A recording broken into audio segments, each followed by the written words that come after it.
মেয়ের জন্য আজকে দুপুরে বানাবো হচ্ছে খিচুড়ি।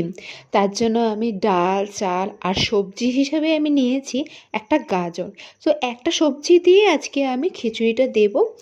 আর কিছু কিছু ক্লিপ না, এটা যেহেতু আমি একা এডিটিং করি, একাই ভিডিও করি, একাই রান্নাবান্না করছিলাম, ঘর সংসার সামলাতেও হচ্ছে, তো সেই জন্য না আমার অনেকগুলো ক্লিপ নেওয়া হয়নি। তো কিছু কিছু ক্লিপ না বাদ গেছে, ভিডিও তোলা হয়নি।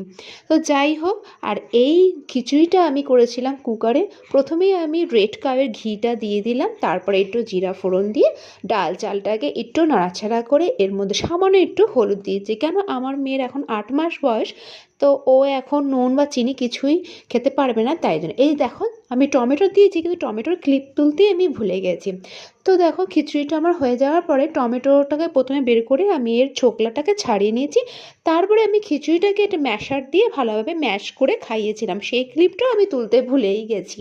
তো যাই হোক, আজকে আমি এঁকে দিয়েছিলাম খিচুড়ি।